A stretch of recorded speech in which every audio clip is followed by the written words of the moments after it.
चलो करें आगे, थर्मो शुरू करें। देखो थर्मो के 3 पार्ट्स हैं। पहले पार्ट जो पहला पार्ट है ना, उसमें सिर्फ इंट्रोडक्शन है, जैसे कि सिस्टम सराउंडिंग टाइप्स कौन कौन सी, थर्मो में कंसेप्ट कौन कौन से यूज होते हैं, वो सारी टाइप्स है, ठीक है। बहुत सारी टर्म्स आती हैं जैसे सिस्टम सराउंडिंग, फिर स्टेट फंक्शन, पाथ फंक्शन, फिर उसके बाद एंथैल्पी। एंथैल्पी मतलब एनर्जी, एंथैल्पी मतलब एनर्जी। तो उसमें सबसे पहले आया था इंटरनल एनर्जी, वर्क, और फिर टाइप्स ऑफ प्रोसेसेस आ जाते हैं, आइडियाबैटिक प्रोसेस, आइसोथर्मल प्रोसेस, ठीक है। तो टर्म्स, तो इस चैप्टर में टर्म्स बहुत ज्यादा है, क्लियर। तो सारी टर्म्स क्लियर रखनी है, इतना औखा नहीं है, इजी है। करें हम ना पार्ट 2 करेंगे। पार्ट 1 के जो क्वेश्चन आते हैं वो लास्ट में से आता है, तो वो हम बाद में करेंगे, ठीक है। क्योंकि अगर हम आज सिर्फ पार्ट 1 करेंगे ना, तुम्हारा कवर नहीं होगा, क्वेश्चन नहीं कवर होगा कोई भी। मैं चाहता हूँ क्वेश्चन कवर हो जाए, ठीक है, आपको होमवर्क मिल जाए, है ना। अगर पार्ट 1 करेंगे फिर होमवर्क नहीं दे पाऊंगा आज। करें पार्ट 2। पार्ट 2 लिखो, एंथैल्पी चेंजेस ड्यूरिंग रिएक्शंस, लिखो एंथैल्पी चेंजेस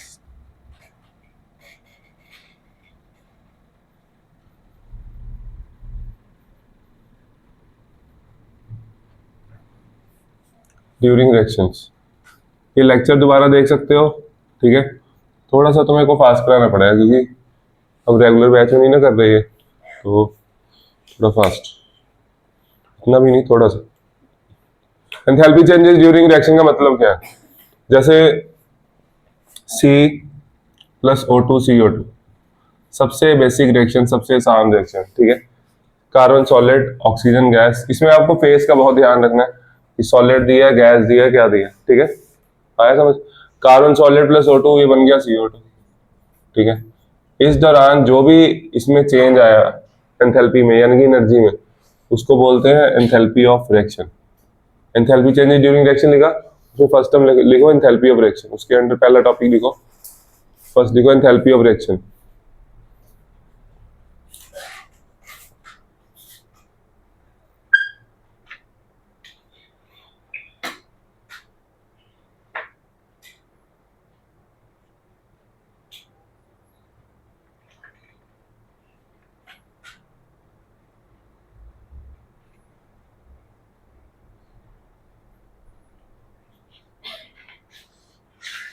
चले आगे।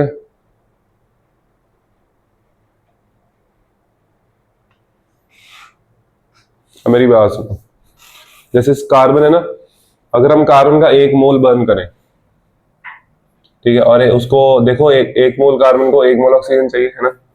उसके लिए जो एनर्जी आएगी वो आएगी -393.5 kilo joule. Enthalpy of reaction में ना पर मोल नहीं लिखते, याद रखना, ये इन चीजों का फर्क पड़ता है, ठीक है। तो ये आ गई एंथैल्पी ऑफ रिएक्शन। तो एंथैल्पी ऑफ रिएक्शन क्या होती है? तो energy change during the reaction क्या है, मतलब कि इसको निकालेंगे कैसे? इसको हम निकालेंगे, जो प्रोडक्ट्स की एनर्जी है वो और जो रिएक्टेंट्स की है वो, उनका माइनस कर देंगे। अब मैं आपको एक एग्जांपल देता हूँ। एक कार्बन का 1 मोल का मतलब हुआ 12 ग्राम। कितना हुआ? कार्बन का 1 मोल कितने ग्राम का होता है? 12 ग्राम का होता है। अगर मान लो मैं आपको 6 ग्राम दूं, ठीक है, इधर मैंने 6 ग्राम दिया, इधर 8 ग्राम दिया, तो तुम लोग कितनी कैसे निकालोगे एंथैल्पी ऑफ रिएक्शन? तो इसका मतलब एंथैल्पी ऑफ रिएक्शन सीधा अमाउंट पे डिपेंड करती है। अगर मैं 1 मोल की जगह 2 मोल लूंगा तो क्या चेंजेस आएंगे? अगर 1 मोल की जगह हम कार्बन के 2 मोल ले लें तो इसमें कोई चेंज आएगा? इतना ही रहेगा। अगर 1 मोल बर्न करते हो कितनी एनर्जी मिलती है? कितनी? ठीक है, अगर 2 मोल बर्न करूंगा तो ×2 हो जाएगा, ठीक है। तो इसका मतलब एंथैल्पी ऑफ रिएक्शन सीधा किस पे डिपेंड करती है? क्वांटिटी पे, ठीक है। ये फिक्स नहीं है कि 1 मोल के लिए नहीं है, स्टैंडर्ड नहीं है, ठीक है। आगे समझ। अब यहाँ पे मैंने लिखा 1 मोल यानी कि 12 ग्राम, मतलब कि 12 ग्राम में ऐसे भी तो 6 ग्राम के लिए क्या हो जाएगा? हाफ हो जाएगी एंथैल्पी ऑफ रिएक्शन। तो सीधी सी बात है, किस ये डिपेंड करती है किस पे? क्वांटिटी पे। इसकी डेफिनेशन लिखो, राइट डाउन। देखो, the amount of heat evolve, the amount of heat evolved or absorbed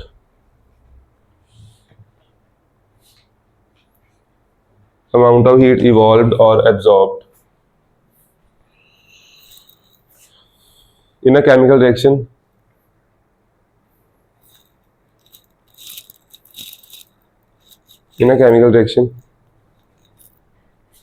when when the number of moles of the reactants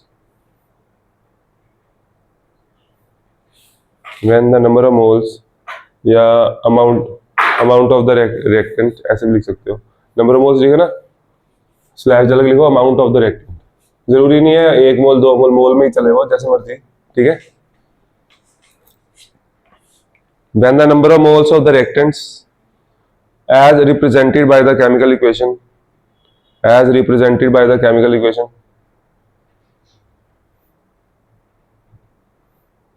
have completely reacted, comma डाल के लिखो, is called the heat of reaction, दोबारा बोलूं, the amount of heat evolved or absorbed in a chemical reaction when the number of moles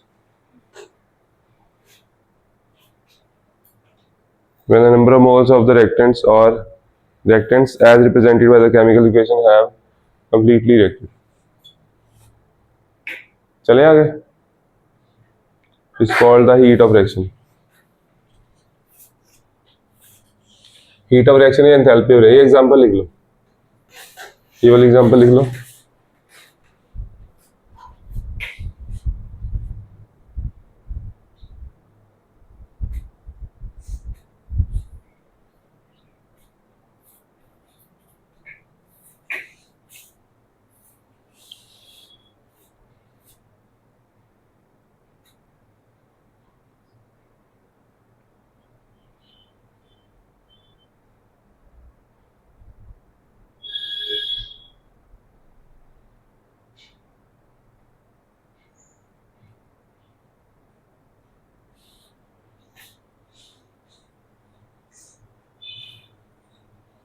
रब कर दूं,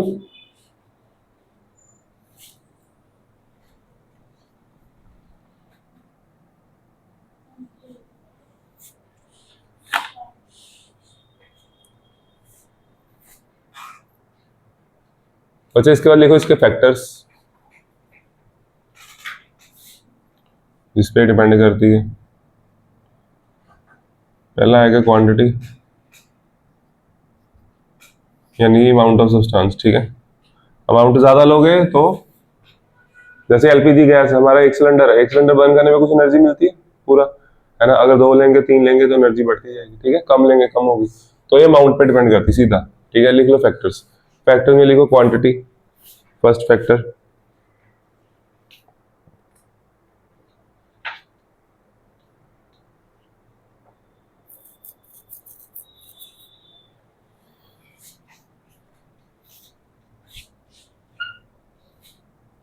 second point मेरी समझो पहले, देखो मान लो हम ना वाटर बना रहे हैं, H2 gas plus half O2 gas, ये बन गया H2। ये देखो यहाँ लिक्विड लिखूं गैस लिखूं, H2 गैस हाफ O2 यानी कि ऑक्सीजन, हाफ O2 मतलब ऑक्सीजन का एक एटम, है ना। O2 means 2 atom 1 molecule, 2 atom 1 molecule, half लगाया तो हाफ मॉलिक्यूल, हाफ मॉलिक्यूल मतलब 1 एटम। O2 का मतलब 1 मॉलिक्यूल, इसका 1 एटम, ठीक है। इसको हाफ कर दिया ना, हाफ, ठीक है। आगे अब मैं क्या पूछ रहा हूँ, यहाँ पे क्या लिखूं, यहाँ पे कुछ भी लिख सकते हैं, डिपेंड करता है टेम्परेचर पे, ठीक है। किस टेम्परेचर पे रिएक्शन हो रही है, अगर रिएक्शन हो रही है आपकी 373 से हाई टेम्परेचर पे तो गैस होगी, है ना, पेपर होगा ना, तो डिपेंड करता है। तो ऐसे आप कुछ नहीं बता सकते, ऐसे थोड़ी बता सकते। तो H2 लिक्विड, मैंने लिक्विड लिया, यहाँ पे गैस भी आ सकता था, क्लियर।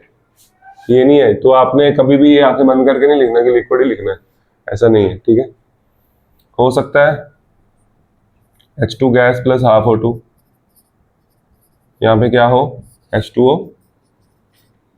गैस, ये भी हो सकता है, ठीक है। तो ये ऊपर वाली रिएक्शन की एंथैल्पी ऑफ रिएक्शन अलग होगी, इसकी अलग होगी, क्योंकि इनकी स्टेट्स अलग अलग है ना। इसकी एंथैल्पी ऑफ रिएक्शन होती है -285.4 या 5, ठीक है, या इतना ही लिख लो, नहीं 8 होती, 285.8 किलो जूल पर मोल, किलो जूल लिख लिया, है ना। Delta H R. बच्चे नेगेटिव का मतलब, नेगेटिव इधर समझो, ये नेगेटिव मीन्स एक्सोथर्मिक। रिएक्शन क्या है? एक्सोथर्मिक एंडोथर्मिक सब समझते हो ना? ठीक है, ये मैं थोड़ा सा ग्राफ के साथ भी समझा दूंगा। Negative means exothermic, combustion is always exothermic. Combustion हमेशा क्या क्या होती है? एनर्जी रिलीज होती है। कार्बन बर्न करते हुए एनर्जी हमें मिलती है ना, ठीक है। कोई भी फ्यूल है, वो कार्बन क्या एक तरह का फ्यूल, तो वो बर्न करेगा तो एनर्जी रिलीज ही होगी, है ना। आगे अब यहाँ पे भी क्या है? एंथैल्पी क्या है? एनर्जी क्या है? नेगेटिव। Negative means exothermic. अब यहाँ पे एनर्जी इससे कम रिलीज होगी या ज्यादा? मेरी बात सुनो, जैसे -285 है, मान लो इसमें एनर्जी रिलीज हो रही 300, तो एनर्जी ज्यादा रिलीज हो रही, कम हो रही है? ज्यादा, है ना। और अगर 200 रिलीज हो रही है माइनस में, तो कम होती है ना। ठीक है, नेगेटिव साइन का पता लग गया ना कैसे देखना है। अब इसमें सोचो ज्यादा होएगी कम होएगी, थोड़ा दिमाग लगाओ। H2O liquid, H2O gas.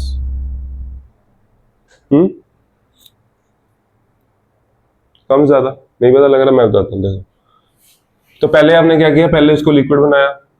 जब लिक्विड बना के एनर्जी इतनी रिलीज होती है ना, समझ आया? मान लो आपने एक एक्सपेरिमेंट किया, H2+O2 हीट किया, ये बन गया। तो फिर लिक्विड को अगर गैस में लेके जाना तो उसके लिए हीट आपको देनी पड़ेगी। लिक्विड को गैस में कन्वर्ट करने के लिए हीट देनी पड़ेगी ना, तो हीट थोड़ी सी कम रिलीज होगी, तो इसमें एनर्जी थोड़ी कम रिलीज होती है। ठीक है, इसमें रिलीज होती है -241.8। -241.8 ऐसा क्यों हुआ मैं समझाता हूँ। देखो, इसको थोड़ा और समझने के लिए पता क्या करो, इस रिएक्शन को रिवर्स करो। जब रिएक्शन उल्टी चेंज करोगे, रिवर्स करोगे, तो साइन चेंज हो जाएगा। ये चीज समझ आई? अगर मैं इधर से इधर आ रहा हूँ, एनर्जी रिलीज हो रही है। अगर रिएक्शन को वापस लेके जाना, इसको तोड़ना है, तोड़ने के लिए एनर्जी देनी पड़ेगी ना, तो साइंस क्या हो जाएंगे? चेंज हो जाएंगे। ठीक है, तो इस रिएक्शन को रिवर्स करके लिख रहा हूँ ऐसे, इसको छोड़ दो अभी। मैंने लिखा H2O लिक्विड, क्या बन रहा है? H2 gas plus half O2 gas. इसके लिए एनर्जी कितनी लिखूं? एनर्जी कितनी लगूं? प्लस हो जाएगा यहाँ पे 285.8 किलो जूल। ओके, इस रिएक्शन को ऐसे ही लिखो, H2 gas plus half O2 gas. क्या बन गया? H2O gas. इन दोनों रिएक्शन को बच्चे ऐड कर दो। इसकी एंथैल्पी तो सेम ही रहेगी ना, कितनी? बोलो कितनी इसकी? हाँ, माइनस, इन दोनों रिएक्शन को ऐड कर दो। H2 इधर है प्रोडक्ट रिएक्टेंट साइड पे, किधर है? Reactant side. इधर किधर है? प्रोडक्ट साइड पे। कैंसिल हो जाएगा, ये कैंसिल हो जाएगा। हाफ O2 भी क्या हो जाएगा? जैसे एक तो तुम लोगों ने रिडॉक्स पढ़ा, वाटर दोनों तरफ आता है, इधर 8 है उधर 5 है, 3 लिखते थे ना उसको, ठीक है, या 3OH कैंसिल करते थे। ठीक है, तो अगर सेम ऑपोजिट साइड पे होगा, सेम साइड पे होगा, तो ऐड होगा, इधर उधर होगा कैंसिल कर दोगे। ठीक है, समझ आया? तो क्या आ गया?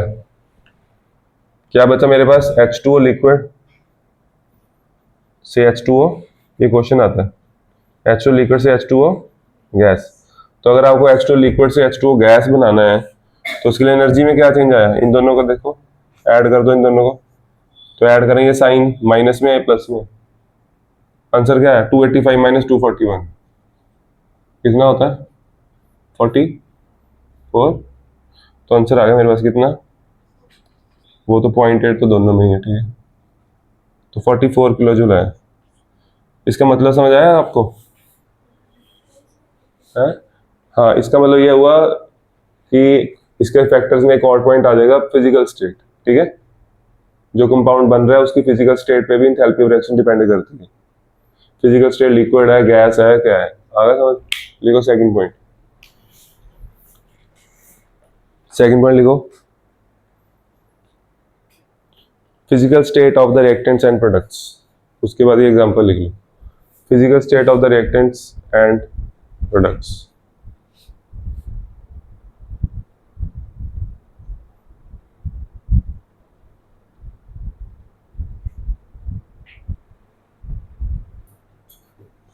देखो नेक्स्ट फैक्टर, थर्ड फैक्टर जो इंपॉर्टेंट है, दैट इज एलोट्रोपिक मॉडिफिकेशन। सुनो, एक रिएक्शन तो ये लिखी हुई है, इसको लिखी रहने दो। यहाँ पे जो कार्बन है ना, ये ग्रेफाइट है। क्या है? कार्बन के एलोट्रॉप्स होते हैं, जैसे ग्रेफाइट और जैसे और एलोट्रॉप, डायमंड और जैसे फुलरीन है ना। ग्रेफाइट एंड डायमंड ज्यादातर कौन से यूज होते हैं? ग्रेफाइट और, तो ये मैंने डायमंड लिया। डायमंड को अगर हम हीट करते हैं, इसका वजह स्ट्रक्चर अलग होता है। ग्रेफ तुम लोगों ने 10th में देखा है ना, डायमंड का स्ट्रक्चर अलग होता है, इसका अलग होता है। तो अगर स्ट्रक्चर अलग है तो एनर्जी भी अलग रिलीज होगी। तो CO2 गैस, इस रिएक्शन की जो एंथैल्पी ऑफ रिएक्शन वो सेम नहीं होगी, अलग होगी, है ना। कितनी होती है इसकी आपको याद नहीं रखनी, मैं बताता हूँ। -395.1 या 2, है ना, लिख लो ऐसे कुछ, कर लो नोट। वैल्यूज देखते हैं, चेक कर लेते हैं एक बार, नोट करो इसको। 395.4, 390, 393.5, ठीक है, यही तो था। 393.5, ये लो। अब देखो मेरी बात सुनो, ये चीज समझ आई? ऐसा क्यों हुआ? क्योंकि we have take different allotropes, ठीक है, हमने डिफरेंट एलोट्रॉप्स लिए ना। अगर आपको इस इसमें क्वेश्चन आ जाए कि आपके पास ये दो रिएक्शन दे दी टीचर ने, वो आपको कहे कि आपके पास कार्बन ग्रेफाइट है, उसको डायमंड में चेंज करना है। कार्बन ग्रेफाइट से क्या बनाना है? Carbon diamond. तो उसके लिए कितनी एनर्जी रिलीज होगी या हमें देनी पड़ेगी? कार्बन ग्रेफाइट को किस में चेंज करना है? तो डायमंड हमारा प्रोडक्ट हुआ ना, तो ये वाली रिएक्शन में देखो डायमंड रिएक्टेंट में है, डायमंड किधर है? तो इस रिएक्शन को रिवर्स कर देंगे, ठीक है। वो रिएक्शन ऐसे ही लिख लेंगे, C+O2 CO2, उसकी एनर्जी बोलो, जल्दी बोलो जल्दी, इसकी एनर्जी बोलो। हाँ, -393.5 किलो जूल, यूनिट लिखने साथ में, ठीक है। आगे इस रिएक्शन का क्या करना है? रिवर्स करना है। तो क्या आ गया? CO2 gas gives carbon solid plus, बच्चे अगर आप यहाँ पे वैसे वो नहीं लिखते, ग्रेफाइट और डायमंड नहीं लिखते, तब तो ये सारा कैंसिल हो जाएगा। हो रहा है ना कैंसिल? ये सारा कैंसिल हो जाए, फिर क्या बचेगा? कुछ भी नहीं बचेगा, है ना। तो इसलिए यहाँ पे लिखना है क्या? ग्रेफाइट और इधर, हाँ जी। तो क्या आ गया? इसको ऐड कर दिया, ऐड करने पे क्या है? इधर बचा carbon solid, that is graphite. तो उधर क्या बचा? CO2 कैंसिल, बोलो। इधर O2 कैंसिल, क्या बचा? कार्बन सॉलिड, नहीं, ठीक है। तो इसकी एंथैल्पी ऑफ रिएक्शन कितनी थी? इस रिएक्शन की एंथैल्पी ऑफ रिएक्शन बच्चे रिवर्स हो जाएगी, डायमंड वाली रिएक्शन की कितनी होगी? हाँ, +395.4, 4 है, 2 नहीं है, 4 है, ठीक है। 395.4 ये आपको गिवन होगी, ये याद नहीं करनी होती। तो ये कितना आ गया? चेंज कितना आ गया? 1.9 कितना आया? या 2.1 है? 2.1 आ रहा है ना? नहीं, 1.9 आ रहा है। पॉजिटिव आएगा नेगेटिव आएगा? पॉजिटिव आएगा, क्योंकि 395 बड़ा होता है ना। पॉजिटिव आ गया, ये आंसर आ गया। तो इसका मतलब हम ग्रेफाइट को डायमंड में चेंज कर सकते हैं, है ना। कैसे? और उसके लिए हमें एंथैल्पी देनी पड़ेगी कितनी? 1.9 किलो। आ गया समझ? और तुम लोगों को एक चीज और पता है, चैप्टर 4 से पढ़ सीखी, इधर देखो चैप्टर, ओके सब चैप्टर 4 में तुम लोगों ने सीखा बॉन्ड क्यों बनता है, टू अटेन स्टेबिलिटी। बॉन्ड क्यों बनता है? नोबल गैसेस बॉन्ड क्यों बनाती हैं? उनको तो स्टेबल होती है ना, वो क्यों बनाती है? To attain a state of minimum energy, है ना। तो दो पॉइंट थे उसके, to complete the octet, second point था to attain a state of minimum energy maximum stability. हर किसी की कोशिश क्या होती है? एनर्जी मिनिमम करना, है ना। तो जितनी एनर्जी कम उतनी स्टेबिलिटी ज्यादा। तो यहाँ पे अगर आपसे पूछ लिया जाए डायमंड ज्यादा स्टेबल होता है या ग्रेफाइट, तो ये क्वेश्चन आता है कौन ज्यादा स्टेबल है? एनर्जी कम किसकी है? ये देखो, ग्रेफाइट को एनर्जी और देनी पड़ रही है, एब्जॉर्ब करेगा वो, फिर जाके डायमंड बनता है। तो कम किसकी हुई? ग्रेफाइट की। Graphite is more stable then diamond, ठीक है। अगर मैं ग्राफिकली समझाऊं थोड़ा इजी लगेगा आपको, ये देखो ऐसे, इधर एनर्जी, मान लो मेरे पास कार्बन ग्रेफाइट है, ग्रेफाइट,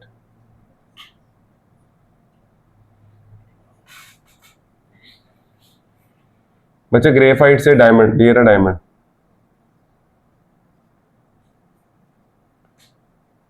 और ये डिफरेंस कितना? एनर्जी गैप कितना? 1.9 का। ग्रेफाइट जब एनर्जी ऑब्जॉर्व करेगा तभी एनर्जी उसकी बढ़ेगी ना। ज्यादा एनर्जी किसकी हुई? डायमंड की। ज्यादा एनर्जी किसकी हुई? तो जिसकी एनर्जी ज्यादा है वो कम स्टेबल, ग्रेफाइट ज्यादा स्टेबल है। ठीक है, हाँ समझ। लिख लो graphite is more stable. Graph देख लो बनाना है, दोबारा भी आएगा ये ग्राफ।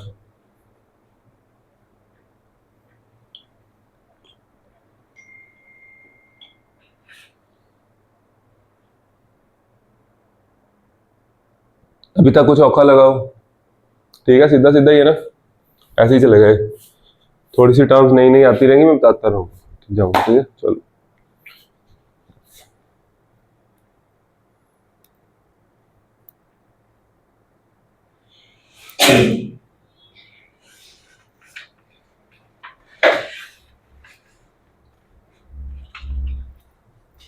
आगे लिखो बच्चे।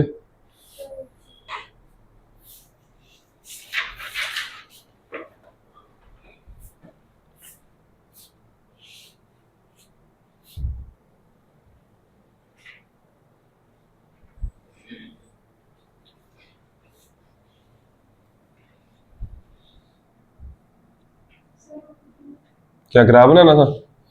कोई बात, अपनी बस आ जाएगी ना आपकी, बस में बना लेना। इधर देखो, थोड़ा रहने तो बाद में बना लेना। वो तो वैसे ही बताया, वो कौन सा है? जैसे कोई रिएक्शन है, ये क्या है? हम ऑर्गेनिक पढ़ रहे हैं, ये क्या है? मीथेन। क्या है ये? मीथेन यानी कि हाइड्रोकार्बन। क्या है?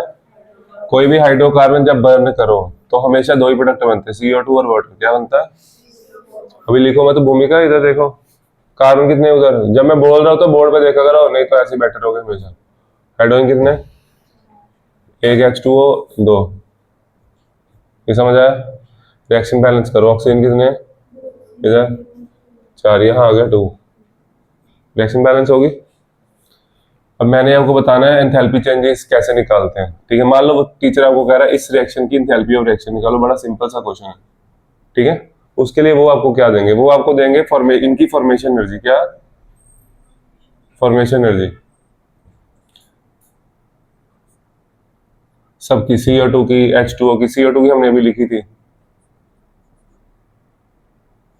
फॉर्मेशन एनर्जी क्या होती है हमने पढ़ना है अभी। ठीक है, CO2 की फॉर्मेशन एनर्जी होती है -393.5। वही जो कार्बन की कंबशन थी, इसकी फॉर्मेशन होती है। ये कैसे निकलेगा अभी ये देखो, वो मैं बाद में बताता हूँ सारा। तो आपको ना फॉर्मूला लगाना है। आप लिखोगे enthalpy of reaction equals to summation of enthalpy of formation of products. Summation of, sum करना है सबका, किसका? Enthalpy of formation of product का, minus summation of sum of enthalpies of reactant. Product minus reactant करना है। ठीक है, ये यूज कैसे करना है आपको अपने आप समझ आ जाएगा। एक क्वेश्चन करना है बस। ठीक है, नोट करो इसको। आपको ये चीज गिवन होगी, इसकी, इसकी, this will be given to you. ये तीन चीजें गिवन रहेंगी। ठीक है, फिर टीचर को आप ये निकाल कर दोगे, कर लो नोट।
चले आगे।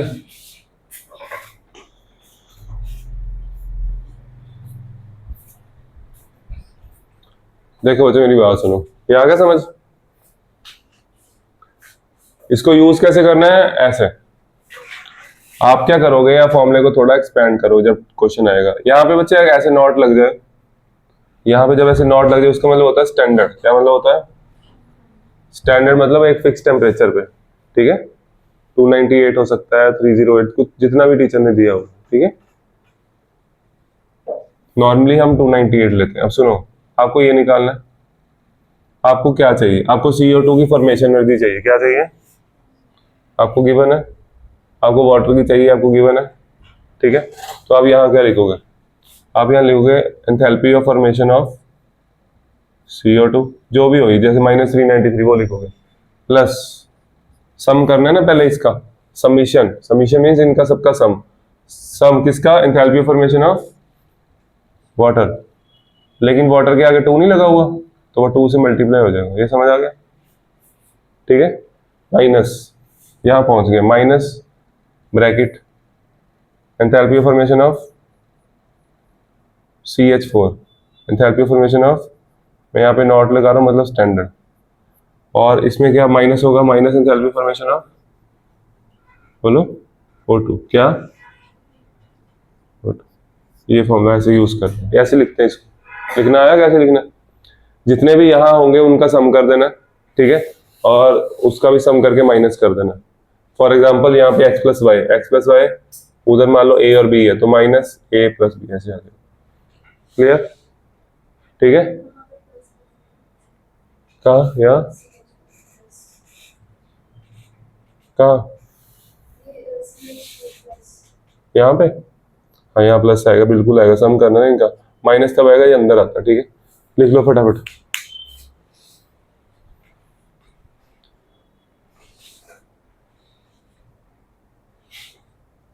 अच्छा देखो, मैंने यहाँ पे CO2 की एंथैल्पी भी लिखी, इधर देखो एक मिनट। CO2 की लिखी, वाटर की लिखी, CH4 की लिखी, जितनी भी दी होगी, है ना। मैंने O2 की नहीं लिखी। लिखी?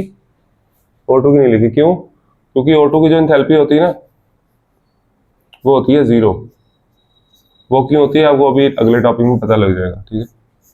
कर लो नोट।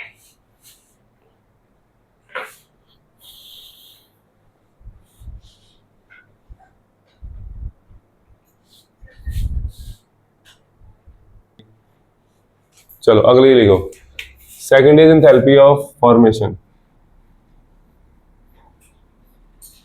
एंथैल्पी ऑफ फॉर्मेशन, ये समझने में थोड़ा सा टाइम लगेगा। एंथैल्पी ऑफ रिएक्शन, फॉर्मेशन और एंथैल्पी ऑफ कंबशन, ये ना बहुत ज्यादा क्लोज है, ठीक है। बिल्कुल थोड़ा सा फर्क है इसमें। देखो डेफिनेशन लिखवा दो पहले, क्योंकि अगर मैं ऐसे लिखूंगा ना आपको समझ नहीं आएगा। देखो मैंने ऐसे लिखा, यहाँ पे कितना, मान लो वो अगर नॉर्मली हम लेना कार्बन, तो कार्बन नॉर्मली ग्रेफाइट लिया जाता है, ठीक है। तो मैंने एंथैल्पी लिखी कितनी? -393.5, है ना। अब अगर मैं फॉर्मेशन की, यहाँ पे रिएक्शन की जगह फॉर्मेशन लिख दूं, आप लोग सोच में पड़ जाओगे ये तो रिएक्शन थी, है ना, तो फॉर्मेशन कैसे होगी। बट यहाँ पे मैं फॉर्मेशन लिख सकता हूँ। वो कैसे? वो डेफिनेशन बताएगी आपको। और मैं यहाँ पे ये भी लिख सकता हूँ, और यहाँ पे मैं पर मोल भी लिखूंगा, ठीक है। वो ये क्या था? ये थी enthalpy change during the reaction, है ना। ये पता क्या है? ये फॉर्मेशन एनर्जी सबकी नहीं है, ये फॉर्मेशन एनर्जी सिर्फ CO2 की है। किसकी है? मैं समझाता हूँ तुमको। This is enthalpy of formation of CO2। इसकी पहले डेफिनेशन लिखो। लिखो पहले डेफिनेशन लिखो, फिर एग्जांपल लिखना। लिखो लिखो amount of energy released, amount of energy released when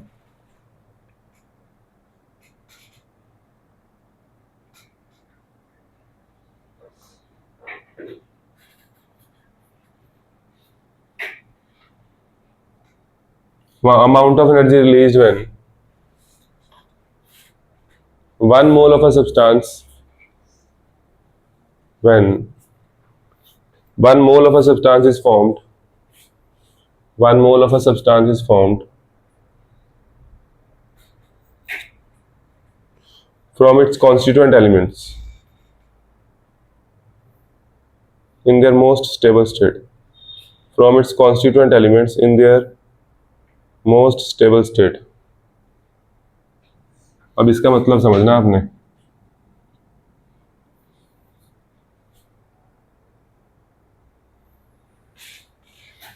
सुनो इसको समझो। वो कहता जो एनर्जी रिलीज होती है, जैसे हमने CO2 बनाया, ठीक है, 1 मोल बना, इसका किससे बना? Constituent element. कॉन्स्टिट्यूएंट एलिमेंट मतलब जिससे वो बना हुआ है। कॉन्स्टिट्यूएंट एलिमेंट मतलब जिससे वो बना। ये किस किस से बना? कार्बन सॉलिड और O2 गैस।